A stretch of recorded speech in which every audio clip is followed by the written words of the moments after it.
Indo British advanced pain clinic నొప్పి మాయం surgery దూరం ఫర్ అపాయింట్మెంట్స్ 9155515563. నమస్తే, welcome to I dream inside politics with Kavitha.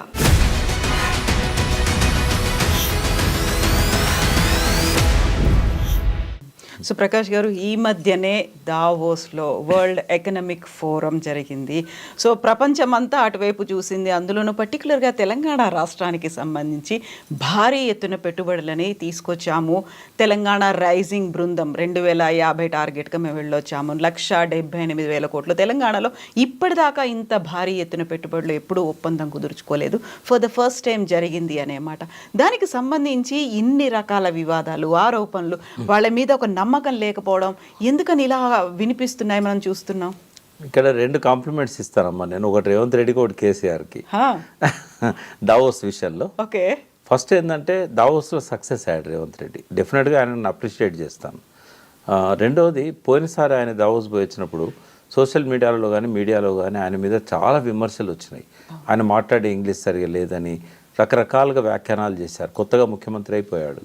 First ఏంటంటే ఒక ఐటీ మంత్రి జనరల్గా అటెండ్ అయ్యే వరల్డ్ సమ్మిట్కి తను ఇనిషియేటివ్ తీసుకొని ఐటీ మంత్రిని ఎంబడి పెట్టుకొని పోవడం శ్రీధర్ బాబును, అది ఒక గొప్ప అభినందించాల్సిన విషయం. ఎందుకంటే ఐటీ మినిస్టర్ కమిట్ కాలేడు, ముఖ్యమంత్రి ఉంటే కమిట్ అవుతాడు.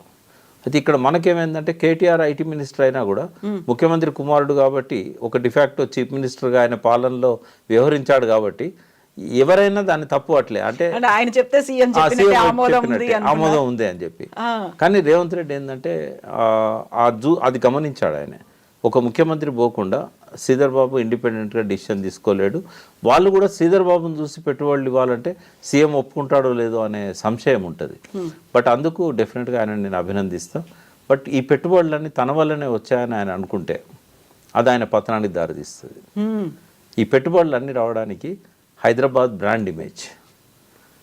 బ్రాండ్ ఇమేజ్ గురించి చెప్పడంలో డాష్ మీద ఆయన విఫలమైండు. కేవలం ఆ బ్రాండ్ ఇమేజ్కి క్రెడిట్ అంతా కూడా చంద్రబాబు నాయుడుకు, రాజశేఖర రెడ్డికి ఇచ్చాడు. పొరపాటున కూడా ఆయన నోట్లో నుంచి కేసీఆర్ గారి పేరు రాలే. బట్ కేసీఆర్ రాకముందు హైదరాబాద్ ఇమేజ్, కేసీఆర్ వచ్చినాక హైదరాబాద్ ఇమేజ్ మనం చూసినట్టయితే వరల్డ్ ఇన్వెస్ట్మెంట్స్ని అట్రాక్ట్ చేసింది కేసీఆర్ పాలనలోనే. అంతకుముందు చాలా తక్కువ వచ్చాయి. చంద్రబాబు నాయుడు ఒక ప్రయత్నం చేశాడు, కొంత వచ్చాయి. రాజశేఖర రెడ్డి గారు ఆ ప్రభుత్వాన్ని కొనసాగించే క్రమంలో ప్రత్యేకమైన డ్రైవ్ లేకపోయినా కూడా ఒక ప్రయత్నం పొన్నాల లక్ష్మయ్య ఐటీ మినిస్టర్ ఉన్నప్పుడు కొంత జరిగింది. ఆయనకి ఇవ్వచ్చు ఆ క్రెడిట్. బట్ ఇక్కడ కేసీఆర్ గారు వచ్చిన తర్వాత 25,000 పరిశ్రమలు హైదరాబాద్కు వచ్చినాయి. అందులో ఫారిన్ ఇన్వెస్ట్మెంట్ చాలా ఉంది. మరి ఇవన్నీ పరిగణలోకి తీసుకోకపోతే ఎట్లా? అది మనం ఈ ఇన్వెస్ట్మెంట్స్ అన్నీ వచ్చాయంటే ఒక 1 year నుంచి రేవంత్ రెడ్డి పాలన వల్ల రాలే. 10 ఏళ్ళ టీఆర్ఎస్ పాలన యొక్క ఆ హైదరాబాద్ వైభవం, గొప్పతనం కూడా ఇందులో ఒక ముఖ్యమైన పాత్ర. కాబట్టి ఒక వరల్డ్ మార్కెట్ను అట్రాక్ట్ చేయగలిగే ఒక గొప్ప హైదరాబాద్ను సృష్టించిన కేటీఆర్ని అదేవిధంగా అదే కొనసాగింపుగా ఏదైతే కేటీఆర్ చేసిన ఎఫర్ట్స్ని ఇంకో 10 ఇంతలు పెంచే విధంగా రేవంత్ రెడ్డి కొనసాగిస్తున్నాడు. కాబట్టి తప్పకుండా ఆయన నేను అభినందిస్తాను. బట్ ఇదంతా కూడా ఒక 50,000 ఉద్యోగాలు క్రియేట్ అవుతున్నాయి.